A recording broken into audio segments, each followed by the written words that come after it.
उपराष्ट्रपति के चुनाव में भारतीय जनता पार्टी को क्रॉस वोटिंग का खतरा सता रहा है।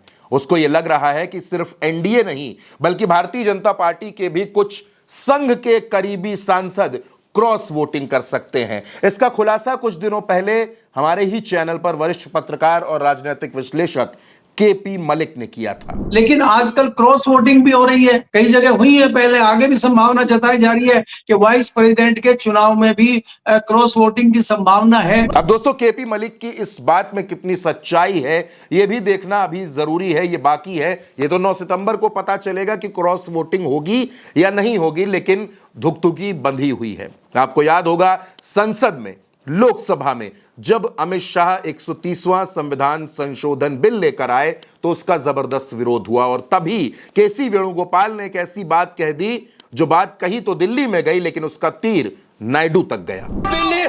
This bill is to target the opposition ruling government. This bill is to threaten the people like Nitish Kumar and Chandrababu Naidu.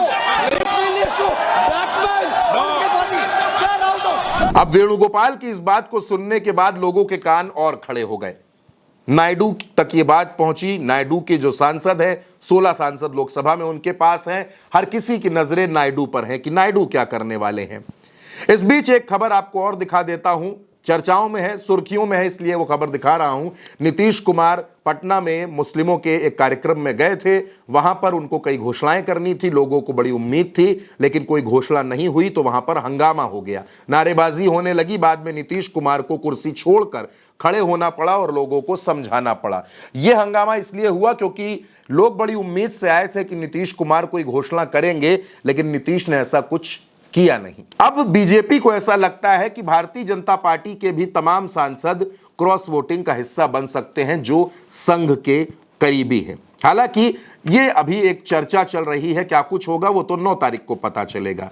लेकिन जो बिल लाया गया, जो बिल ये कहता है कि 30 दिनों में अगर कोई जेल में रह लेगा 30 दिनों तक और उसकी सजा 5 साल तक होने वाली होगी, ऐसा कोई मामला होगा तो वो अपने आप पदच्युत हो जाएगा। हालांकि अब वो बिल जेपीसी में जा चुका है, लेकिन तेजस्वी यादव ने इस पर एक अहम बात कह दी। तेजस्वी यादव ने कहा कि ये बिल नायडू और नीतीश को नाप में रखने के लिए है, और क्योंकि ये बिल उपराष्ट्रपति चुनाव से ठीक पहले लाया गया है, इसलिए ये प्रेशर मेंटेन करने का तरीका भी है। भाई आप समझिए, नीतीश जी को डरा के, नीतीश जी को जो सीटें मिलेंगी लिमिट में रहिए, और जो जेडीयू को टिकट मिलेगा वो बीजेपी के लोगों को एडजस्ट कीजिए उसमें।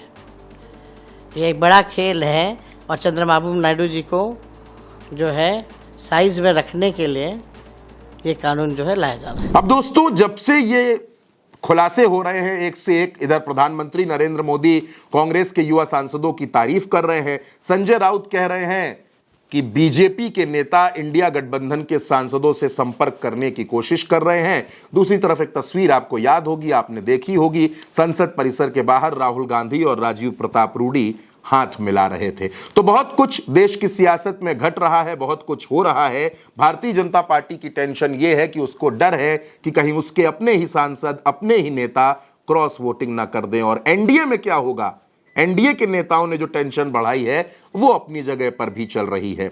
अब एनडीए में नायडू भी हैं, एनडीए में नीतीश भी हैं, शिंदे भी हैं, चिराग भी हैं, जयंत भी हैं, पवन कल्याण भी हैं, और सबसे इंपॉर्टेंट वाईएसआर सीपी भी हैं।